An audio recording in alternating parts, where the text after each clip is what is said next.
All right. Hi, everybody. Ms. Chacon here. So I'm going to talk about the weekly journal grade. This is an ongoing assignment that you will do every week and turn in at the very end. So I will present this document to you at the beginning, and it's something that you'll turn in right at the very end of class. So what you're going to do is open this up, and you're going to go to File, Make a Copy. And you're going to put your own name here. So I'm going to pretend, that I'm doing it for myself. There we go. And there we go. Make a copy. So now I have my own personal copy that is very slowly loading. Okay, so the whole idea of this journal entry template is so that you can practice your writing skills on a weekly basis. And you can write about whatever you want as long as it's a minimum of 100 words. And I'll show you how to do that in just a second. But the very first thing you want to do is put your name here so that I know who you are. And you'll notice that it's already dated for you for the beginning of the week. Now, if you write it sometime other than the beginning of the week, you can change this date very easily just by clicking here. And if you did it like on the 15th, the Wednesday, or the 16th, whatever it is, then you can change it very easily. And then you just start typing. You could talk about something that's going on in your life that particular week, a goal of yours, whatever it may be.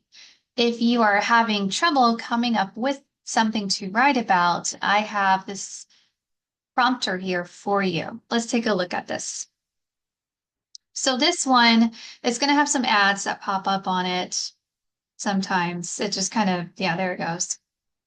This is kind of the price we pay, right, for something free.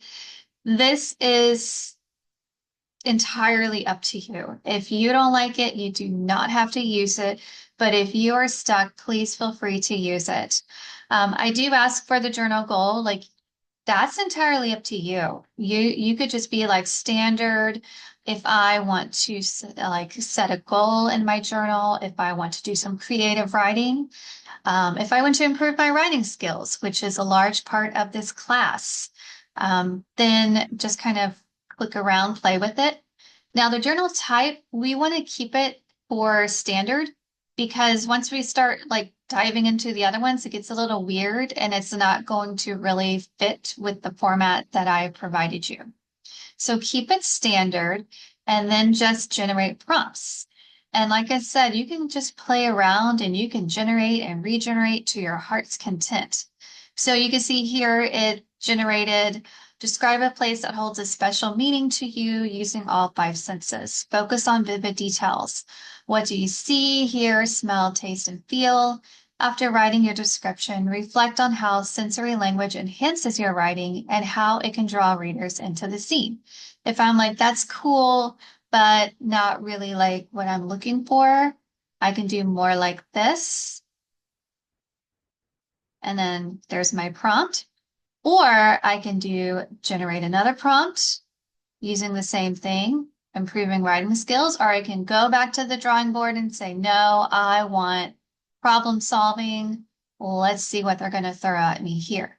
Now, the key is I do not need your prompt. You just start writing, okay? Because if you start telling me your prompt, then we kind of run into the issue of some people will use that towards their 100 words. And then that's not fair to the students who are actually writing 100 words. So here's problem solving. Reflect on a challenge you are currently facing. Describe the situation in detail and then brainstorm at least three potential solutions and so on and so on. So as you can see, this is something that can kind of get you going, right? So let's say you start typing about my issue here and three potential solutions. So obviously I would be typing my journal entry, but I want to show you, let's say we're stopping and we're like, I wonder how many words I'm at. The way you do it is you highlight what you've typed, you go to tools, and you go to word count. It will tell you right here, 15 is how many you've highlighted. 128 is like the whole entire document.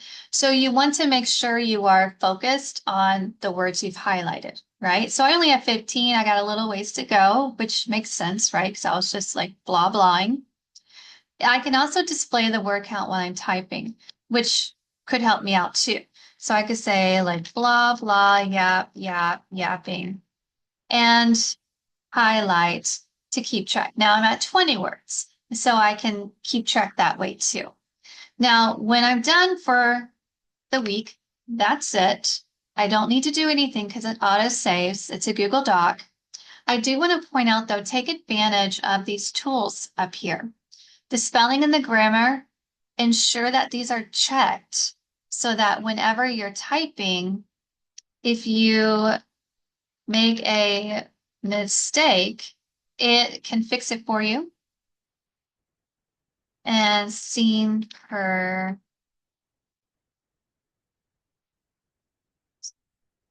And if I just made some mistakes there on purpose. And then it can say, hey, there's something weird here. Maybe you should like take a look at this suggestion I'm giving you. So definitely take advantage of these tools that Google Docs will give you.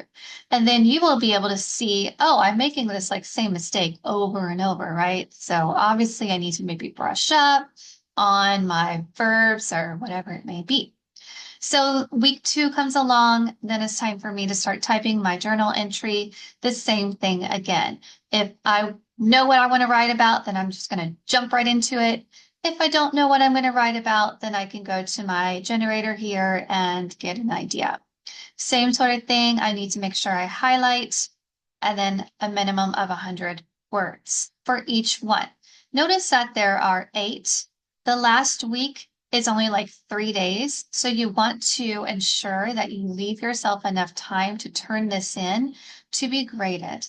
So I would suggest writing these last 2 almost at the same time. Okay. And by that point, you should be like done with your essay. You should have a little bit more time to work on this. So this is your journal, and let me know if you have any questions or issues as you go along with this assignment.